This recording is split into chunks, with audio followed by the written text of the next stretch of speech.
Larry, thank you. Tell me a little bit about Changing Maine and why we're here. 1 second. Well, I do have a perfect attendance record. How many years? This is the 22nd one. We started in 1995. Nice. And we weren't sure whether it was going to be a good idea or not, but we had enough people even the first year. And I remember we had a much smaller number and smaller space, but it's catching on a little bit, Yes. so that's good.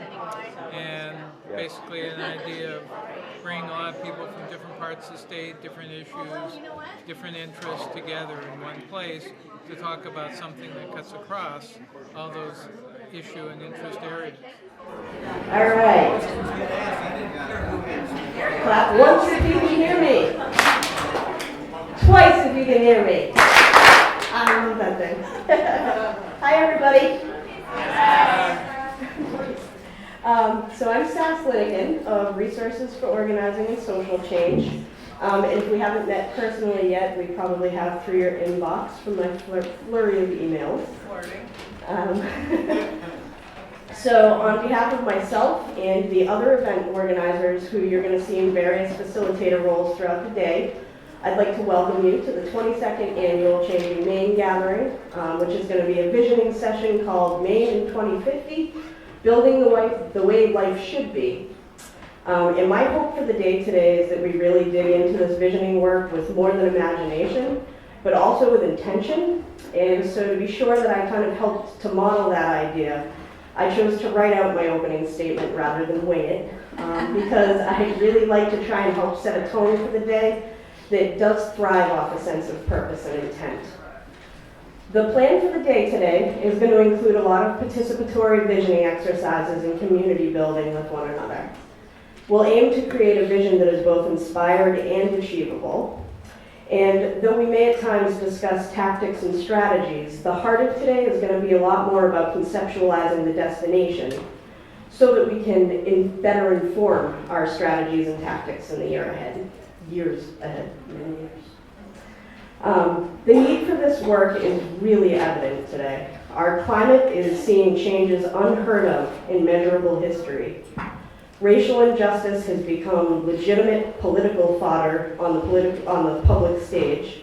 And in our home communities, it continues in all the ways that people of the tribal nations and the Black Lives Matter movement and other previous and current civil rights movements have been trying to get the general public to realize. As a global community, we're facing endless wars and dangerous trade deals that strip sovereignty, traumatize environments, and exploit laborers with impunity.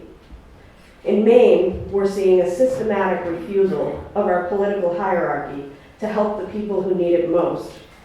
And we feel the perpetual sting of this same hierarchy ignoring the will of the people here, whether it be about the desire to help refugees, queer and transgender liberation, healthcare concerns, tribal sovereignty, conservation issues, you name it. They like to ignore it, it seems like right now with the current administration. And with all of that said, though that may make us feel like we're living in some really difficult times, I think that we're really lucky to be living in this moment. I mean, like really, how lucky is it that we were born at a time where reinvention is inevitable, where the pull of creative energy is going to be a requirement of our future. I heard a great quote recently that if you don't feel like you fit into this world, it's because you were born to create a new one. I think that it's really remarkable in times like these that we're finding this many people to come together who can still see the possibilities and opportunities that do exist. I've been working over the last year on helping to update the Changing Maine directory, which is a compilation of over 1,500 listings of different nonprofits and small grassroots groups working just throughout the state of Maine to make us healthier, empowered, and heard. And what a joy this project has brought to me when I think about the fact that it's a directory for just one state. Imagine what that means for how many people are out there in the world around us working to make a better environment for our children, our future generations, and ourselves. It's just such a joy. Though it wasn't intentional in the planning process for the event, it turns out that the date that we've chosen to come together is the weekend of this year's vernal equinox. And I think that that's really beautiful and symbolic. Spring is always my favorite time of the year because I find the bursting forth of new life to be invigorating, inspiring, and a really great model for whatever transformations I'm going through at the time. And I think that the rebirth of the environment around us, the rebirth of that which sustains us, feeds us, houses us, and nurtures us, gives us a really perfect setting for rebranding and renewing ourselves and our lives. And today for our intention to build a vision for our collective experiences moving forward. I think the aim for today should be to both build a vision for how we want Maine to look in the coming decades and to make some concrete decisions about how to see that through. We're going to hear from people who are already doing work to change Maine. We're going to gather together in large and smaller groups to imagine and discuss how we can achieve the Maine that we want to see. And we're going to attend workshops and create visual representations of what we're hearing from one another. We'll each get the chance to find our footing together and to become grounded in the effort. Today we're going to be working to create a collective vision, but we're going to be coming at the work from different experiences and abilities. I want to be sure that we all feel welcome in this space, that we're all acknowledged here, and that each of us understands that every voice counts, and in particular, those voices that have often been drowned out by the dominant culture perpetuations. So today, we welcome the voices of people of color. We welcome the voices of the people who were native to this land long before the colonial empire took hold of it. We welcome the voices of people who are not native to this land or even to this country. And we welcome the voices of people with differing abilities and of people of diverse sexual orientations and gender identities. We welcome the voices of people coming from different socioeconomic backgrounds and different generations.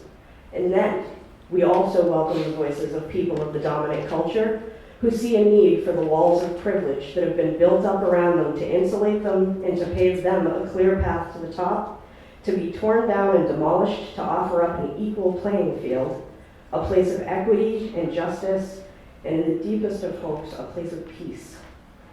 We should be working today not just on how to achieve the Maine we want to see, but how we can achieve it together. There's another great saying that if you want to go fast, you should go alone, but if you want to go far, you should go together. So, in the spirit of wanting to build a community here, as well as a constructive vision, I just really want to thank you all for coming and for doing this work, and say that I really can't wait to learn from all of you and build some fulfilling new budding relationships. We have a wonderful program scheduled that you guys can see over here. Not added here is, this says that the end of the formal programming is at 4:30, but visioning work takes time. So if after the formal programming has ended, you guys would like to stay for an optional potluck dinner where we can shoot shit and kind of process what we've been doing for the day, we really encourage you to do that, share some food, and continue those conversations. As a matter of housekeeping logistics, if you need to use the bathroom, you'll find them in the hall behind me through both of these doors. There are 4 bathrooms, and you'll see them marked with yellow signs that say bathroom. If you need a snack or a drink, you'll find them over there at the back table. And if you'd like to educate yourself on different work that's already being done in the state, you can go around the periphery here and see some of the beautiful literature that people have brought. So to really, one more visioning today, to really try to be thinking of it as, this collective liberation for all of us. And to also just be thinking too, when we're doing this visioning, to not think about ourselves necessarily, but to try to really empathize and feel compassion and feel drive to lift up the voices of those who are more oppressed than we might be, just for the sake of really truly caring for everyone in our communities. So yeah, I hope that made sense. So we'll just go down this way. I'm gonna read a short bio for everybody. And I'm gonna sit right there in that middle to give you all, I'll let you know when you have 3 minutes left, 2 minutes left, and then when there's no more time. So first we have Bonnie. So, one moment. So we have Bonnie and Heather. So, and they're with Food for Maine's Future. So Heather Retberg farms with husband Phil at Quill's End Farm in Penobscot, Maine. Homeschools her children, is the current master of the Halcyon, is that how you say it? Halcyon Grange, working on collaboratively rebuilding agricultural infrastructure and cultural historical knowledge about food and farming. Serves on the board of Food for Maine's Future, and is the leader of Local Food Rules, which promotes a revolution in thinking about who should control our food systems. And Bonnie Preston is a retired community college librarian who has had a long interest in working to stop the takeover of our food by agribusiness. Working to promote the local food and community self-governance ordinance since 2010 has been a great way to do that. Take it away. Okay. So I'm going to come out this way. Can everybody hear me if I just speak? Okay. So I want to encourage you to use your imaginations before we get to the intent and purpose. And the first thing is to imagine in our vision of what Maine could be in 2050 is that it starts down here, and that this isn't a ground in the university, but it's a ground, and underneath the ground is the soil. And hands tend the soil. My hands tend the soil with my children and with my husband. And out of the soil, we wish to make an ecological farm system on our own farm that encourages all sorts of vitality and life that grows beneath us, and then that will nourish our community and our family. And that vision, people like Bonnie come into. It's a hand-to-hand vision where I give her food when she comes to my farm store, and while we're exchanging food, we're also exchanging all sorts of other information about each other. So I know when Bonnie is leaving for Spain and needs dog sitting, and that's something we can provide. And then while we're exchanging food, somebody else comes into the farm store and is looking for childcare or lost a family member, and we begin to hold the fabrics of each other's lives. And it all starts here and passes through hands. And our vision is that that will grow in each community, so that there will be many farms that are carefully stewarding our soil, our water, and each other.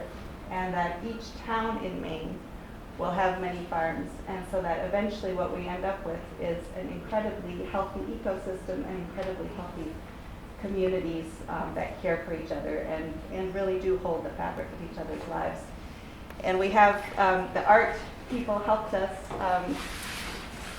paint that vision that we can unfurl for you all. Yeah. They made it very bright and joyful. And this is how we feel on some days on the farm. But you see, we're exchanging food from hands. We're working in the soil with livestock and with people.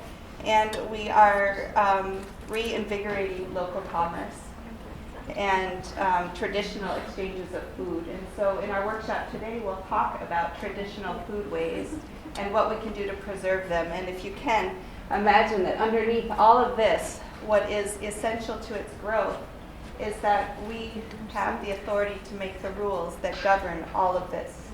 And that's community self-governance. And we'll be talking about that in our workshop. We'll be talking about some of our current campaigns to ensure that access to food is a human right. At the state level, we're working on that. We're working in the communities to help people pass local laws to protect this. And we're looking for county captains to help us network and spread information when we need to do that and when we can help each other. And I think we're going to come in under 5 minutes. Can you turn around so we can see? Yeah. You're curious. There. Very nice. Thank you. All right, so you can take 7 minutes. Good. I need more. Yeah. Okay, so next we have Corinne Mooring. Corinne Mooring is a student at the University of Maine, Orono in the College of Natural Sciences, Forestry and Agriculture in the School of Marine Sciences. Corinne is the Vice President of Communications for the Orono branch of Divesty Maine, an organization focused on total divestment from all stock holdings of fossil fuel. Corinne is a research assistant for Live Fish Research Lab and a student member of Maine Students for Climate Justice. Maine Students for Climate Justice, which is also called MSCJ, is a student-run coalition dedicated to confronting the systems and institutions fueling the climate crisis. We bring youth voices to the climate struggle in Maine and provide resources and support for one another as we work toward ecological sustainability and social justice. This coalition is made up of a number of different schools in Maine, which include Bates College, Bowdoin College, Colby College, College of the Atlantic, Unity College, University of Maine Orono, University of New England, and University of Southern Maine. Get out.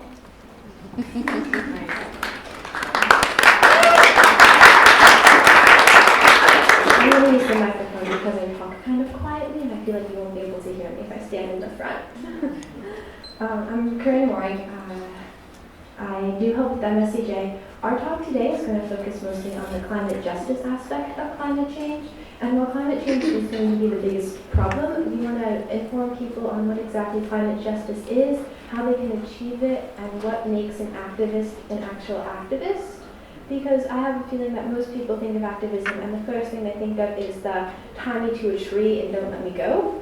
And while we do some of that, we also do smaller things that you might not see amounting to too much, but we're holding each other's hands, we're walking around in circles, and we're connected to everyone at the same time while doing the activism, which sometimes just amounts to signing pieces of paper and informing people of what is wrong with the world that we see.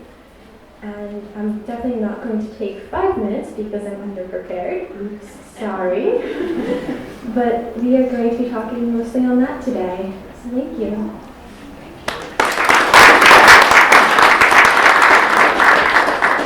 So let's see, next we have Parvash Rohani. Very good. Yay! I'm impressed. Thanks.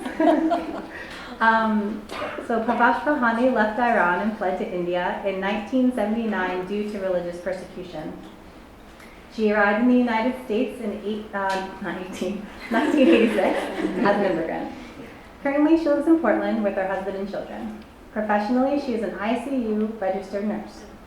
She has been involved with many humanitarian, environmental, and interfaith projects. Her involvement in MIPL and International Human Rights Campaign Education is Not a Crime is due to her firm conviction that change happens organically at the grassroots level and justice demands universal participation. Parvash believes it is our moral obligation to be involved in social action and to participate in the prevalent discourse of society.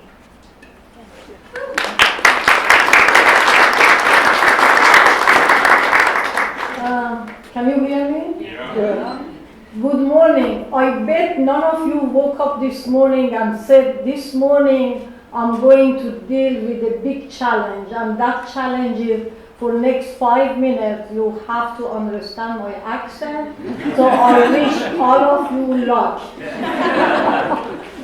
I really am grateful for being invited and included today. Get this from your face. I don't think they mind not seeing my face. I No, you want to see it. So I'm looking out there, actually I'm reminded of a quote. A dream you dream alone is only a dream. A dream you dream together is reality. And I feel when I look at all of you, feel because you're here and you're dreaming a new reality for Maine, it truly is going to happen. And looking and seeing that majority of people who are here are young and women, no offense to men, these things are going to get happening in our community. So I'm going to tell you a little story about my immigration to US. I belong to a largest minority religion in Iran called Baha'i Faith. And in 1979, my house was burned down to the ground because I was not Muslim. And when that happened, I had to move from my hometown to another city where my relative lived for safety. And very quickly, because I was the oldest girl in my family, my parents decided to send me out of Iran. So I was encouraged to go to India because, of course, when revolution happened, nobody felt it would last long. So I went to India to stay there for a few months and go back to Iran, and it didn't happen. So within few years, actually, I went back to the embassy of Iran to get my passport renewed. And I realized that I cannot renew my passport unless I convert to Islam and write an article which would be published in Iranian newspaper stating that I have converted. And of course, that was not an option for me. So from being homeless, I became stateless. And I went to the United Nations as a refugee. But you know, the good thing was that I knew I'm coming to the most powerful nation on the face of this globe. So that gave me a lot of hope that I'm coming to a country that freedom is the basis of the human right in this country. So when I came to Maine, really I was supported with a loving community, and I felt at home immediately because actually when I lived in Iran, I lived in a border of Iran and Russia, the climate identical to Maine, believe it or not. So I really remember the first employer who risked, and gave me job in spite of my inadequacy. I remember teachers who supported me through my nursing school. I remember when 9/11 happened and my neighbors, American neighbors, knocked at our door and said, don't worry, you're protected. If you're worried, you can come and stay with us. So I think Maine is in a right track. Really, we are going to envision Maine in 30 years, but we are already doing amazing, amazing things in Maine. And I chose Maine home because it's the most beautiful state. I'm not saying that we are perfect. We are not. But we are in a right track. And I think the most important thing today is for us to make sure we are highlighting the positive thing. Because those are things that are contagious. We shouldn't dwell on imperfection or the things that we are not doing right, although we have to be reminded. But I think we need to look at our possibilities and see what we can do better, but don't be held back with the things that are not that positive. And I believe that it all happened at the grassroots. It has nothing to do with government. It is with us. Really, we have to get together and let this thing happen. I just leave you with a quote that it says, we are like an island in the sea, separated on the surface, but connected in the deep. So I think as long as we remember that connection, that human connection, we are in a right track. And thank you for the opportunity.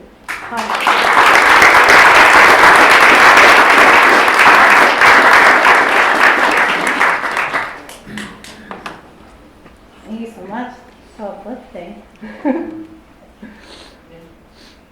Okay, so next we have Sharon Mitchell. And Sharon Mitchell is an Indigenous rights attorney, writer, and speaker. She has worked on issues of international Indigenous rights for the past 20 years, receiving numerous awards and recognitions for her work. In addition to her legal work, she also teaches workshops across the US and Canada on strategies for building effective nonviolent movements.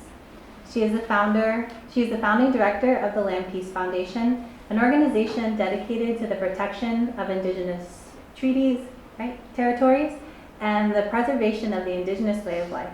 And she is the co-host of Love and Revolution Radio, a program that examines heart-based movements around the world.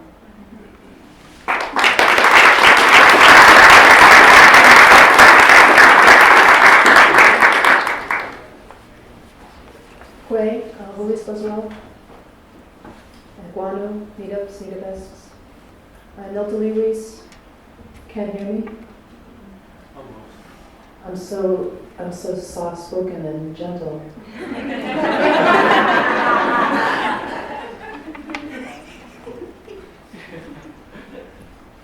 Niltaliwis, Wanahamogasit, Majio Banawapskek, Domabama Goasus, No Banawapskek, Naga Gagagus, Niltibaik, Nalita Hazio Mundayan. My name is Sharon Mitchell. I'm from the Penobscot Nation. And my family is Bear Clan from the Penobscot Nation and Crow Clan from Passamaquoddy Tribe at Zabaik. I'm happy to be here with you today. I also said good morning. It's a beautiful day. Welcome. My workshop today is also going to start in the ground and in a different way, perhaps. There's a Crow elder who once said, "The soil you see beneath your feet is not ordinary soil. It is the dust, the bone, and the blood of my ancestors. I will not give it up, not for anything." And so the soil beneath this building right now that we're all in is my ancestral territory. And this soil contains the dust, the bone, and the blood of my ancestors. And so we're going to begin there with a story of conquest and domination. And we're going to look at how the ideologies that are associated with conquest and domination have been embedded into our psyche and even inform the way that we perform our activism today. And we're going to look at how we change our value system, how we change that ideology to one that is heart-based and love-based, and looking at that through the lens of traditional indigenous philosophy based on my own teachings as a Wabanaki woman, my own worldview, how I was raised, how we're connected, what our responsibilities are towards one another, and how we create a new story together going forward. And one of my favorite writers, Anne Scott Momaday, had a quote that I'll leave you with. And everybody's going to be shocked to know that I'm probably going to get out of here under 5 minutes. Everyone that knows me anyway. And what Momaday said is, our existence consists in our imagination of ourselves. The greatest tragedy that can befall us is to go unimagined. In regard to recorded history, many of us have gone unimagined, at least as we know ourselves to be. And it is our responsibility and our obligation going forward to create new stories that imagine us into being in the future in new and more connected ways. So thank you very much.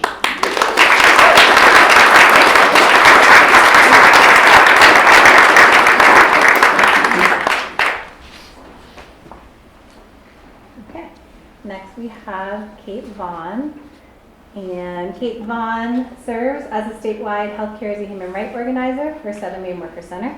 The Southern Maine Worker Center is a member-led movement-building organization in Maine that believes people must organize together to ensure our human rights, such as the human right to healthcare and the right to work with dignity.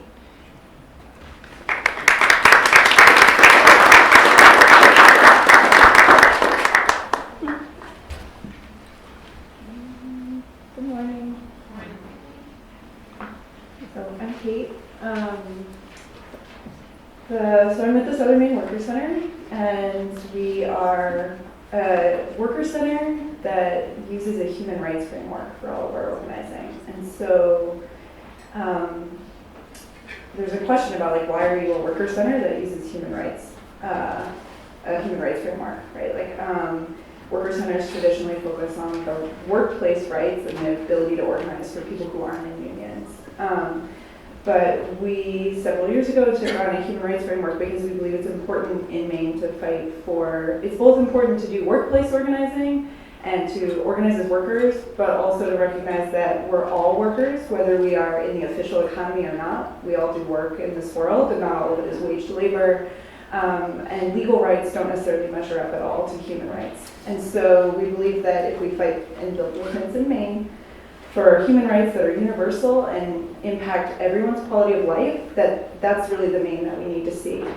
The workshop that me and Megan LaSalle are going to be doing later today, is sort of tentatively titled "Work Does Not Make Us Human."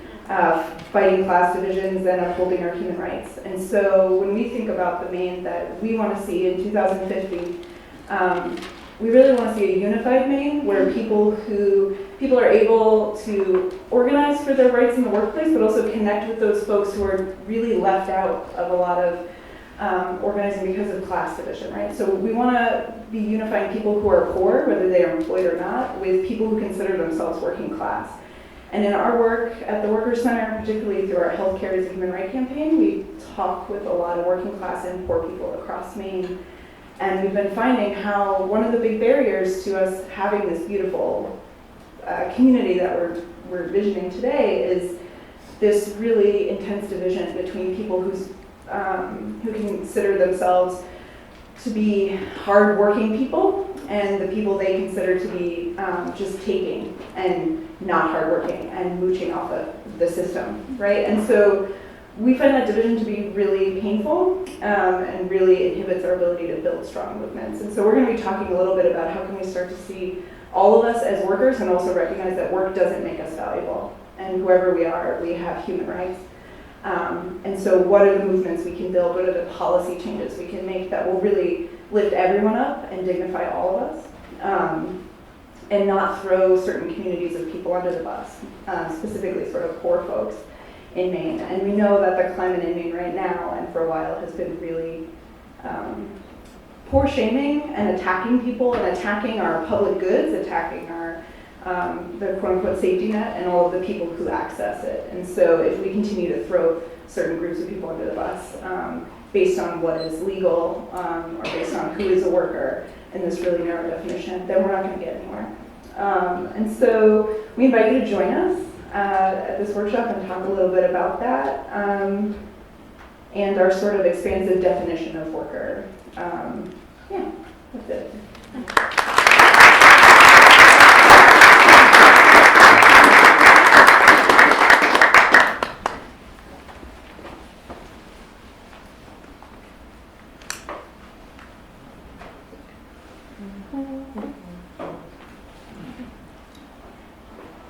Okay, so next we have Quinn Wormley, who is an organizer with many hats. They work for the Health Equity Alliance doing LGBTQ community building and HIV testing, are a founding member of the Maine Transgender Lobby, serve on the board of Maine Transnet, and chair the LGBTQ caucus of the Maine Young Democrats.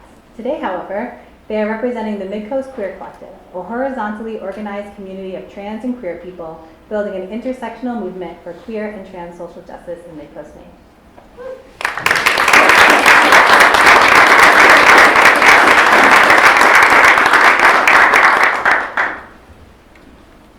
Can you all hear me okay? Excellent. So, I think I was asked to do this like 2 weeks ago, and I've been trying to come up with something worthwhile to say for the last 2 weeks. And so we have this idea of where do we want to be in 2050, so just over 30 years from now. And the first place that my mind went for where I'd like to be in 2050 was a selfish one. And that was, I'd like to be at a place where I can turn my cell phone off at night. I work for a lot of different organizations. I volunteer with the Sexual Crisis Line. I work at an LGBTQ youth drop-in. I do a lot of work primarily within the so-called LGBTQ community, if that's an accurate designation for us. And so many of the people I encounter on a daily basis are in some type of crisis. And so, as an organizer and as a resource, it's slowly grown into my life that I don't get to turn my phone off at night because someone might need to call me. And I can't remember the last time I actually got to sleep through a whole night on a weekend. So,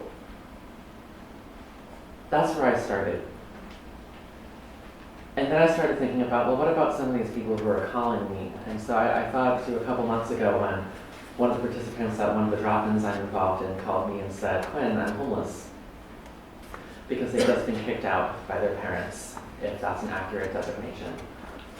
And they weren't homeless in Portland, they were homeless in a fairly rural part of the state. And the closest shelter to them was an hour and a half away by car, which they didn't have, or ride, which they didn't have.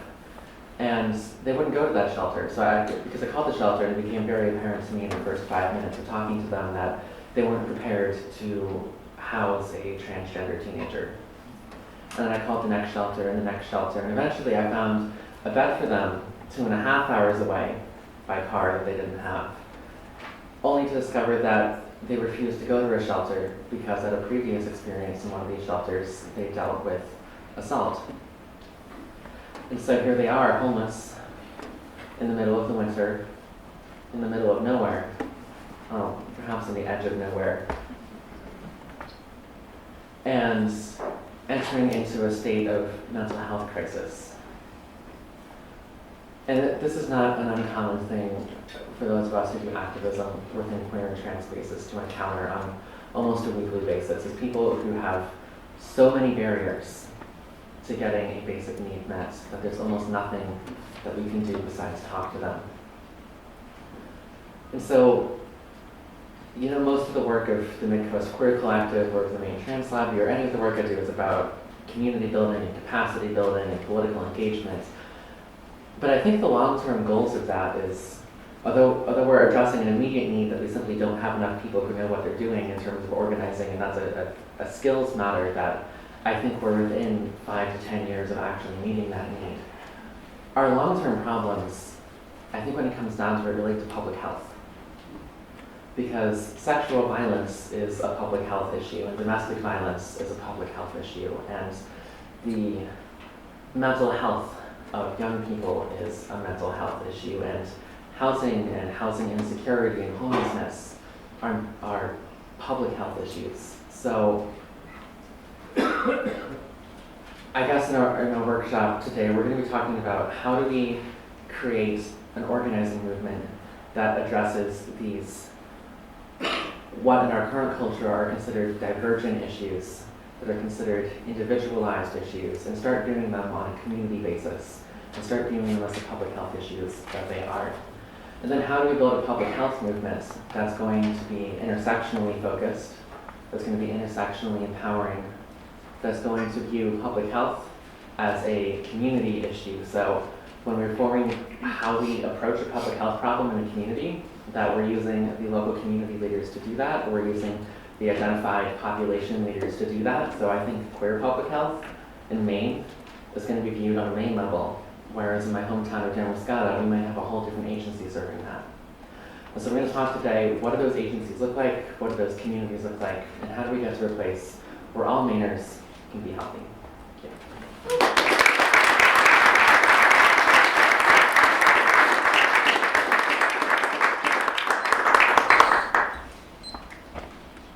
Okay, so next we have Alyssa Thompson. Alyssa Thompson is 16 and has been working with Pine Tree Youth Organizing for about 5 months. She is the president of the Civil Rights Team at her high school, where she organizes free community suppers and works toward providing a safer space for her peers. She plans to attend college to become an environmentalist and work toward reforestation and providing a world with sustainable energy.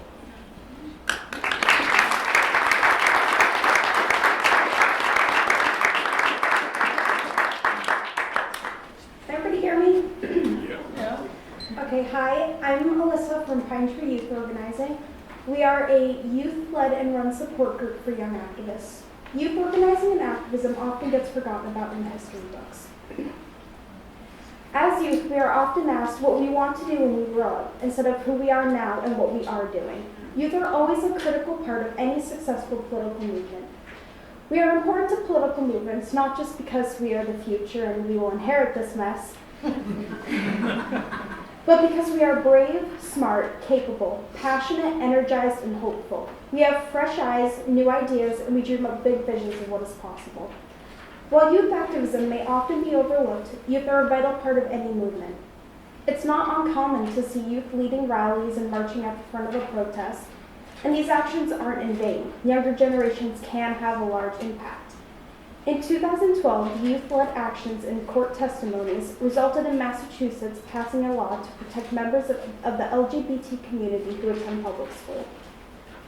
But what is stopping more youth from involving themselves in activism? There are the obvious barriers such as transportation and money, but there are hurdles higher than that as well. Youth often don't know where to begin when it comes to the vast world of activism. Youth are left feeling pressured to assume the opinions of their parents or guardians, and this lack of support from family can cause youth to feel isolated. And with little knowledge of networking, it's easy for youth to give up because no one seems to feel the same way. But that's where PTYO can help. Pine Tree Youth Organizing is a youth-led and run organization that is building a unified youth movement that can make measurable political change. We are a democratic, consensus-based, non-hierarchical organization committed to the values of respect, empathy, intersectionality, racial justice, queer positivity, anti-classism, justice for differently abled folks, and we are able to commit to holding ourselves accountable to these ideals. We see that all of our liberation is bound up in each other. PTYO is a group that affirms the identities and the lives of all of our members and the youth we support, and we honor our differences and similarities. We are invested in each of our members, invested in their beauty, organizing work, and growth. We acknowledge that while we are unified in our work, our experiences of oppression are different due to our identities. We take that into consideration as we hold space for each other and work together, and we prioritize being strong allies to each other. As a group, we emphasize self-care and fun as a crucial part of our work. We aim to be a support network for youth activists that, through our support network, opens up more space for fun and self-care in the lives of all youth organizers. We are a network of allies throughout the state who are committed to collective liberation, working together to achieve justice for all people.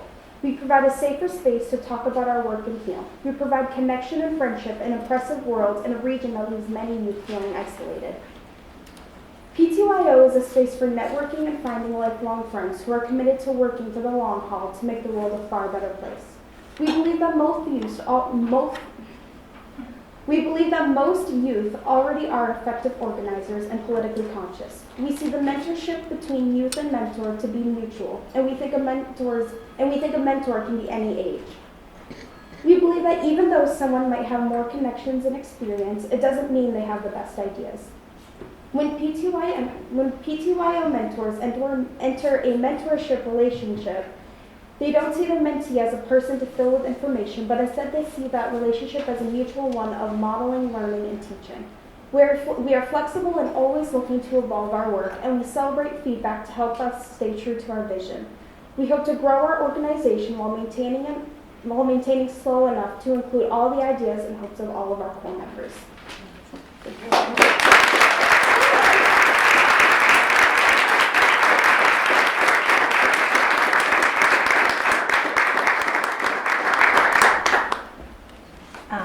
Maybe we can do a final clap for everyone attending.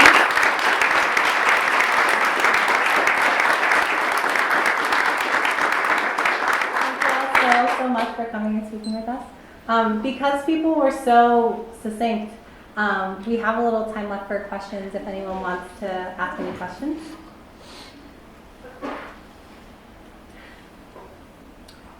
I'm Larry. I just want to point out that there was one other person who was supposed to be on the panel and could not be here because they're in the hospital right now, and that's Joseph Jackson from Maine Prisoner Advocacy Coalition, and I'm sorry that Joseph is not here to give another point of view that I think would be very valuable. What's the name of the group? Maine Prisoner Advocacy Coalition. Anyone else have any questions? Yeah? I don't have a question, but I just wanted to notice a pattern, a couple of connections that I'm making as I listen to everybody. And they are soil, identity, connection. Thanks. Anyone else have any thoughts or questions? Millions. One by one. Okay. I'd love just from anybody who would like to share just anything about this current moment that feels particularly inspiring, like any kind of thread in your work or in what you're seeing that feels particularly inspiring.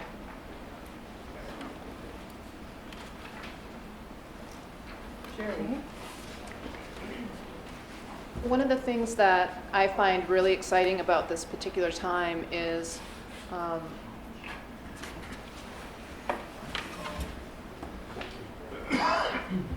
Okay, one of the things that I find particularly inspiring about this particular time, which is terrifying to a lot of people, is that we're seeing everything. We are now, because the sun is at high noon, able to see everything that's been in the shadows. So police didn't just start killing black people. The government didn't just start giving away tribal lands to foreign nationals and foreign companies, and corporations didn't just start polluting our environment. These things have been going on for a very, very long time. But now we have the opportunity to see everything that has been hidden in the shadows, the dark underbelly. And it gives us an incredible opportunity to heal that. And I also think that for the first time in history, we are communicating with one another in a way that we never have before. We're standing united in a way that we never have before. And we're addressing these problems together in a way that we never have before. And I also think that we're in the midst of an evolutionary leap in regard to our consciousness. And most of us are aware of that are awake, which gives us an incredible opportunity to guide the direction of that leap, which to me is very hopeful. And we're seeing evidence of that all over the world. And it's happening. People are rising up from all corners of the world with the same type of awakened recognition.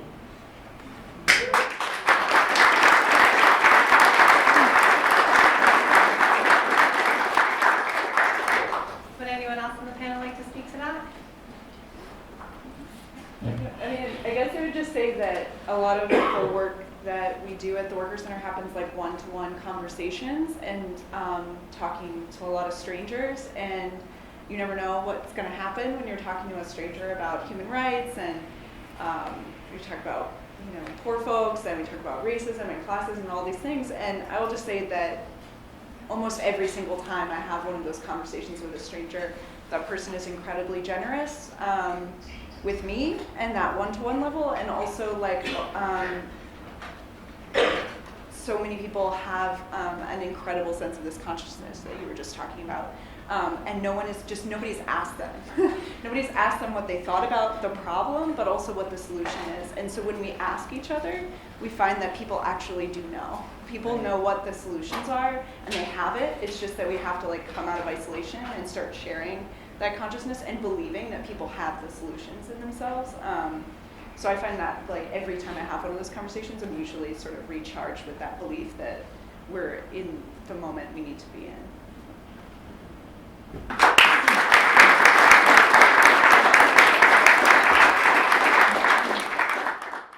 We passed the Citizen Initiative in November to make our elections more accountable, but also it's a broader initiative to reduce the potentially corrupting influence of money in our political system, so much broader than just having a clean election system. And this year we are continuing to work for the full implementation and funding of the program, and there's still a lot more work to be done, and we're encountering a lot of resistance in Augusta to the full implementation. So we still need volunteers. We need all of you to make it happen. We got it over the first finish line, and there are many more to come. So please engage if that's one of the issues that you're excited about. I can take that. I'm going to run this over to you, okay? Hi, I'm also with Fair Wage Maine. It's another referendum that will be on the ballot this November.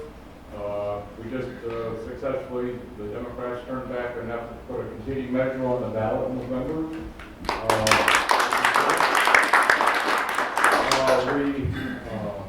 There's still a long ways to go. There's going to be millions of dollars of out-of-state money from the National Restaurant Owner Association and other groups to fight this.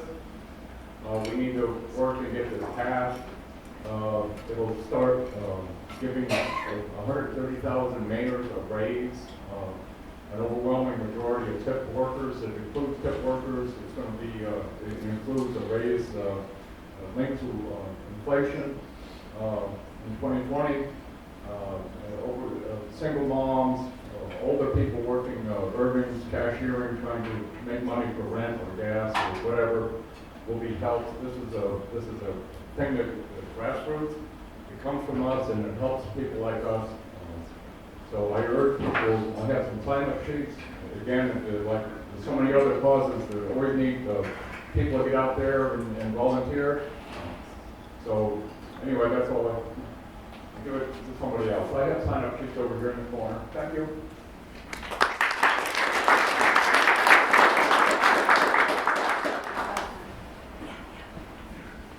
Since we were short before, interestingly how everything is so interconnected. Bonnie and I were in Augusta on the day the floor debated the minimum wage.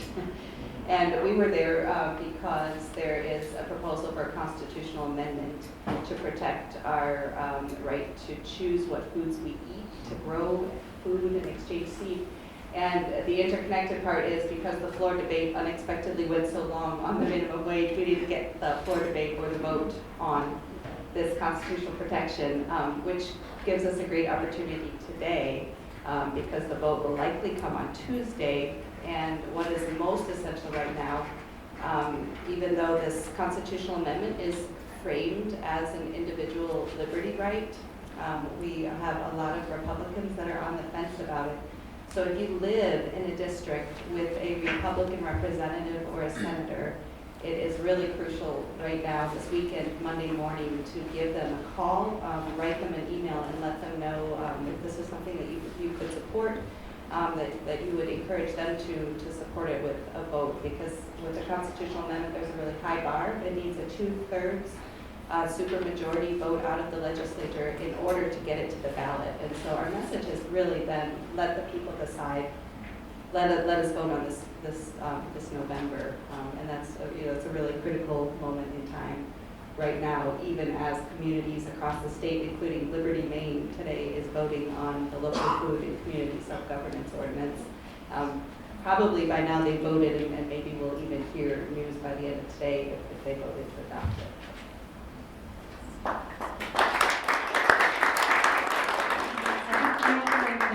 If that's okay. I just want to say, could we maybe circulate a paper here to sign that, so everybody here can sign that for the food sovereignty amendment? I mean, I'm with you. Yeah. Maybe we could do that. I think at this point, where it is in the process, where it's coming for a vote, the best thing really is to contact your individual representatives and senators, because that's where we are. But thank you. So I was just told we maybe have time for one more question, if anyone has a question for any of the panelists. I'll run this over to you. It's not a question. I want to say. In regards to the Yes. Yeah. I would just like to say thank you to everyone on the panel that spoke to the importance of compassion and caring about each other and caring about the world, because I think that really is what social justice is about. And I was at a conference yesterday with one organization called Boys to Men, and a lot of what they talked about is in male identifying circles, from the time we're born, we're taught not to care, we're taught to be hard, we're taught not to have emotions. And 90% of violent crimes in the United States are committed by men. And I think that's something that we really need to remember. And I think that's a fact, like somebody mentioned, there are a lot of female identifying people here, is that it's not advantageous for young boys to care about the world, to care about social justice. And I myself did not even think about this stuff until I had people come into my life that taught me to respect to respect other people. And so if anybody is interested in becoming involved in Boys to Men, we have a program where we go into high schools and middle schools to teach boys. And also women identifying and non-identifying people as well about how gender really does affect us, and how it makes some of us, puts us in a box, and makes us have to act a certain way. And I think it's just so important that we reverse the damage that has been done by gender in the box that boys especially. Yeah, thank you. Yeah.